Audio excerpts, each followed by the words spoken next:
প্রিয় শিক্ষার্থীবৃন্দরা, আসসালামু আলাইকুম। গত ক্লাসে তোমাদের আমি এইচটিএমএল এর বেসিক ক্লাস দিয়েছিলাম। আজকে তোমাদের ক্লাস নেব হলো আমরা সরাসরি আজকে এইচটিএমএল কিভাবে করতে হয় এটা আমরা শিখব। ঠিক আছে, সবাই তাহলে দেখো, আমি ছোট্ট একটা এইচটিএমএল করার জন্য ছোট্ট একটা দেখো টেবিল বক্স নিয়েছি। ঠিক আছে, এই টেবিলটাকে আজকে আমরা এইচটিএমএল এর বিভিন্ন ট্যাগ দিয়ে কিভাবে এইচটিএমএল করতে হয় এটা আমরা আজকে শিখব। ঠিক আছে, তো খুবই মনোযোগ সহকারে এদিকে ভাইয়ের দিকে ফোকাস দাও।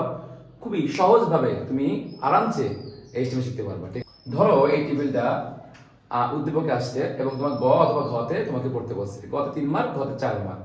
তো দেখো তাহলে আমরা কিভাবে করবো এইচটিএমএল করতে গেলে। প্রথমে আমরা উত্তর লিখবো। তো আমরা সবার আগে এইচটিএমএল করতে গেলে আগে এই টেবিল এইচটিএমএলটা করতে গেলে কি কি ট্যাগ ফর্মটা দরকার এটা আমাদের খুব মনোযোগ সহকারে জানা দরকার আগে, তার ব্যবহার কি। তো আমরা জানতে হবে শুরুর ট্যাগ চিহ্ন, শেষের ট্যাগ চিহ্ন। এছাড়াও এই টেবিলটা করতে গেলে তোমার টিআর, টিএইচ, টিডি, অর্থাৎ টিআর, টিএইচ এবং টিডি এই তিনটা ট্যাগ ফর্মের ব্যবহার তোমাকে মনোযোগ সহকারে এর বিস্তারিত টিআর, টিএইচ এবং টিডি এই তিনটা ট্যাগ সম্পর্কে তোমাকে জানতে হবে। তাহলে তুমি যে কোনো টেবিলের মোটামুটি এইচটিএমএল করতে পারবে। ঠিক আছে, তো টিআর বলতে কি বোঝায়? টিআর বলতে বোঝায়, ধরো এই যে টেবিল, এই টেবিলের প্রত্যেকটা র, এই প্রত্যেকটা রড যখন আমরা কাজ শুরু করবো, এক একটা র, যেমন এখানে একটা, দুইটা, তিনটা র রয়েছে, অর্থাৎ সারি বা কলাম, এই কলাম না সারি, প্রত্যেকটা রড এক একটা কাজ করতে গেলে তোমার টিআর এর ব্যবহার আসবে। এছাড়াও তোমার টিএইচ বলতে কি বোঝায়? অর্থাৎ এই যে টেবিলের যে দেখো এখানে দেখেন রোল নেম, এই যে রোল আর নেম, অর্থাৎ রোল 1 2 3 4 ইত্যাদি ইত্যাদি। এবং দেখো নেম আছে জীবন, জিহাদ, আলোচনার নাম। আমরা যখন কোনো স্কুলে বা কোনো প্রতিষ্ঠানের আমরা কোনো ডকুমেন্ট বা কোনো সিরিয়াল রাখা হয় না, সেরকম আর কি। তো দেখো, তো রোল আর নেম এই দুটো হলো হেডিং। হেডিং না বলো, একটা যে কোনো কিছুর করতে গেলে আমরা প্রথমে সেটা টাইটেল বা হেডিং লিখি না, সেরকম আর কি। রোল আর নেম, এই ক্ষেত্রে এই হেডিং করার ক্ষেত্রে টিএইচ আসবে। এবং তোমার মনে কোশ্চেন হতে পারে ভাই টিডি কি, তাই না? টিডি হলো ধরো এই হেডিং এর পরে যে নিচের অংশগুলো আছে, মানে বাকি যেগুলো আছে, যে রোল 1 জীবন, রোল 2 জিহাদ, অর্থাৎ রোল 1 জীবন, জীবন রোল 1, বা জিহাদ রোল 2, জিহাদ তোমার রোল 2, অর্থাৎ এইগুলোতে বিস্তারিত তথ্যগুলো আছে, ডিটেইলস গুলো আছে, এইগুলোর ক্ষেত্রে টিডি ব্যবহার করতে হবে। আশা করি তোমরা বুঝতে পারছো। তো দেখো আমরা তাহলে সরাসরি করি। তো আমরা গতকাল বলছি, তো আমরা গত ক্লাসে এইচটিএমএল বেসিক ক্লাস করছি না। তো দেখো বেসিক ক্লাস আমরা লিখেছিলাম এইচটিএমএল শুরু, হেড শুরু, টাইটেল, এদের টেবিল আকার আছে, তো টেবিল দিতে পারো, অন্য কিছু দেয়া যায়। টাইটেল শুরু, টাইটেল কি বলতো শেষ, টাইটেল শুরু, টাইটেল শেষ। এরপর কি করছিলাম, হেড শুরু, হেড তাহলে শেষ। এছাড়াও কি বলতো আমরা যেহেতু হেড শেষ হয়ে যায়, তাহলে আমরা কিসে কাজ করবো? তো বডির কাজ করবো। তুমি একটু মনোযোগ সহকারে দেখো যে এই চারটা হলো বেসিক ট্যাগ, অর্থাৎ আমি এই চারটা নিয়ে বা বেসিক ট্যাগ ফর্ম নিয়ে গত ক্লাসে করে নিয়েছি। তোমার মনোযোগ সহকারে, অর্থাৎ তুমি যে কোনো টেবিল, যে কোনো এইচটিএমএল করতে যাও না কেন, তোমার কি বলতো এই চারটা বেসিক ট্যাগ ফর্ম থাকতেই হবে। কথা বুঝতে পেরেছো? অর্থাৎ এই চারটা বেসিক ট্যাগ ফর্ম লিখেই তোমাকে এইচটিএমএল করতে হবে। তো খেয়াল করে দেখো, তাহলে আমরা লিখছি। এরপর আমাদের কাজ করবো, যেহেতু বডির কাজ শুরু করছি, এরপর যেহেতু টেবিল থাকে, তাহলে টেবিল বর্ডার লিখতে হবে। কি লিখতে হবে? টেবিল বর্ডার 1 লিখলাম। কারণ কি, যদি তুমি টেবিল বর্ডার, অর্থাৎ এই টেবিল যে বর্ডার দাগগুলো আছে এইগুলা, অর্থাৎ 1 নিতে পারো, 2 নিতে পারো, এটা আসলে নির্দিষ্ট কোনো কিছু না। তুমি যত দিবা তত এটা মোটা দেখাবে। ঠিক আছে, আসলে এটা প্র্যাকটিক্যালি করলে তুমি আরো ভালো বুঝতে। আসলে প্র্যাকটিক্যাল ইনশাআল্লাহ করাবো নেক্সটে। তো দেখো, তাহলে টেবিল বর্ডার লিখতে হবে। তারপরে লিখতে হবে কি বলতো, অর্থাৎ আমরা প্রথম রর কাজ করব। তাহলে প্রথম ররে কি আছে, অর্থাৎ যেমন তুমি কোনো র শুরু করবা, অর্থাৎ একটা রাশি শুরু করবা, তখন তোমার কাজ হলো শুরু করতে টিআর আসবে, শুরু টিআর। তারপর যেহেতু এখানে একটা হেডিং আকার আছে, তাহলে আমরা লিখতে পারি টি এইচ শুরু, রোল, টি এইচ শেষ। আবার লিখতে পারি কি বলতো, তারপরে দেখো রোলের পর কি আছে, নেম। কারণ যখন আমরা এই লাইনটা কাজ করব, তখন এই লাইনটা সম্পূর্ণ করবো, অর্থাৎ প্রথম রড যে কাজটা করবো সেটা সম্পূর্ণ শেষ করার পর তারপরে আবার শেষ করবো। তো প্রথম তাহলে হেডিং এর কাজ করছি যেহেতু টিএস, আবার নেমটাও হেডিং আকার আছে, এবার টিএস শেষ। তাহলে যেহেতু আমাদের প্রথম রডটা শেষ, তাহলে টিআর শুরু, টিআর কি বলতো টিআর শেষ।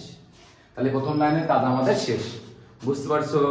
তাহলে আমাদের প্রথম লাইনের কাজ ছিল অর্থাৎ টিআর দিয়ে শুরু করলাম, টিআর দিয়ে শেষ করলাম, এবং টিএইচ দিয়ে যেটা হেডিং আকার আছে টিএইচ দিয়ে রোল লিখে টিএস শেষ, টিএইচ দিয়ে নেম লিখে টিএস শেষ। তাহলে প্রথম রাশির কাজ শেষ। দ্বিতীয় রাশির কাজ কি করবো? দ্বিতীয় রয়ের কাজ করবো। তো দ্বিতীয় রয়ের কাছে ডিটেলস আকার আছে, আবার যদি কাজ শুরু করতে হয়, মানে পরবর্তী লাইন যদি শুরু করতে হয়, তাহলে আবার তোমাকে কি করতে হবে বলতো? আবার টিআর দিয়ে শুরু করতে হবে। টিআর দিয়ে শুরু করলাম, তাহলে কি লিখবো?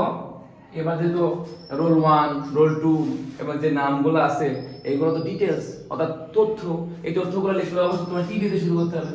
টিডি লিখে রোল 1 লিখে টিডি শেষ, আবার টিডি লিখে জীবন লিখে টিডি শেষ। যেহেতু আমাদের লেখা শেষ, তাহলে আমার টিআর যেহেতু কাজ শুরু করছিলাম, এবার তাহলে কি করবো বলতো? শেষ করতে হবে। এই শিক্ষার্থীরা একটা জিনিস খুবই মনোযোগ সহকারে তোমরা মনে রাখবা যে এখানে তুমি কিন্তু বানান ভুল করা যাবে না। যদি বানান ভুল করো তাহলে কিন্তু স্যারের চোখে পড়লে এটা তোমাকে নাম্বার কম দেবে, অথবা কেটে দেবে। খুব খেয়াল এটা নাম মানে ভুল করা যাবে না, এবং সব লেখাগুলা প্ল্যাটফর্মগুলো সব ছোট হাতে লিখতে হবে। আর এখানে যেগুলো যেভাবে দেওয়া থাকবে সেটা সেভাবেই করবে, ঠিক আছে? তাহলে আমার দ্বিতীয় রাশির কাজ শেষ, দ্বিতীয় রোল কাজ শেষ। তাহলে তৃতীয় রাশি করি আমরা। তৃতীয় রাশির কাজ কি দেখো তো? অর্থাৎ তৃতীয় যেটা আছে রোল 2 জিহাদ লেখা রয়েছে, এটা অর্থাৎ ডিটেইলস আকারে আসবে। তাহলে আমরা যদি শুরু করি তাহলে প্রথমে টিআর দিয়ে শুরু করব।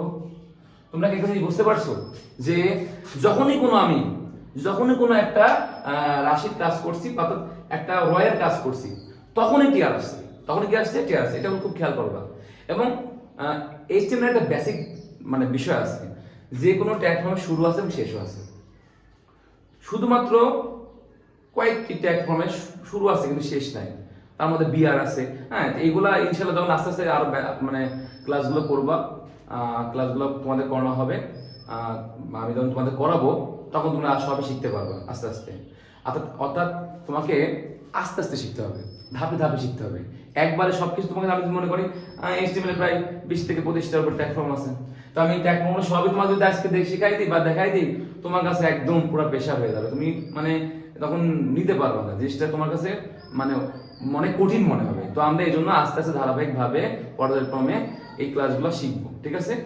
এবং পার্ট টু পার্ট সবগুলা আমরা প্রত্যেকটা ক্লাসের পার্ট টু পার্ট সব ট্যাগ ফর্মগুলো আস্তে আস্তে শিখবো। এই জন্য সহজ থেকে শুরু করে আস্তে আস্তে আমরা অন্য ট্যাগ ফর্মগুলো শিখবো। তো খেয়াল করে দেখো, তাই টিআর দিয়ে শুরু করলাম। এগুলো যেহেতু ডিটেলস, তাহলে টিডি লিখে রোল 2 লিখে টিডি শেষ, আবার টিডি লিখে শুরু দিয়ে জিহাদ লিখে টিডি শেষ। যেহেতু টিআর শুরু করছিলাম, তাই টিআর কি করবো বলতো স্টুডেন্ট? শেষ করবো, শেষ করবো। টিআর শুরু, টিআর শেষ। তাহলে দেখো আমার 3টা কাজই হয়ে গেল। অর্থাৎ তোমার প্রথম যে হেডিং ছিল সেটার কাজ করলাম, টিআর শুরু, টিআর দিয়ে শেষ করে। দ্বিতীয় যেটা সেটাও টিআর দিয়ে শেষ করলাম। তৃতীয় যেটা আছে এটা আমরা টিআর দিয়ে শুরু করে টিআর দিয়ে শেষ করলাম। তাহলে আমার পুরো দেখো বডি যে কাজ শুরু করেছিলাম সেটা আমার কি বডির সমস্ত বিষয় কার্যক্রম লেখা শেষ। তাহলে যদি বডি শুরু ছিল তাহলে বডি কি আসবে এবার? শেষ। সরি, এর আগে আরেকটা জিনিস করতে হবে। যেহেতু আমরা টেবিল শুরু করছিলাম, তাহলে কি বলবো? টেবিল শেষ করবো, তারপর বডি শুরু, বডি শেষ করতে হবে। এরপরে কি বলতো? আমরা যে ফার্স্টে যেটা এইচটিএমএল শুরু করছিলাম, ওই এইচটিএমএল আমরা কি করবো বলতো? শোনা, শেষ করে ফেলবো। এই এইচটিএমএল শেষ। এত সহজ, কয় মিনিট টাইম লাগবে দেখো? কি এমন কঠিন আমি তো বুঝতে পারছি না। দেখো 3টা ধাপে ধাপে সুন্দর করে শেষ করে ফেলছি, দেখছো? তারপরে যে টেবিল শুরু করছিলাম, টেবিল শেষ, বডি শুরু করছিলাম, বডি শেষ, এইচটিএমএল করে শুরু করলে এইচটিএমএল শেষ। এত সহজ। তুমি এত সহজ একটা জিনিস, অনেক কাছে এইচটিএমএল শুনলে মনে হয় করে বাবা কি কঠিন, পারবো না আমি, এটা এইচটিএমএল এত কঠিন জিনিস কিভাবে করে? কিন্তু এত সহজ একটা জিনিস যদি খুবই সহজভাবে নেওয়া যায়, তাহলে খুব সহজভাবেই শেখা যায়।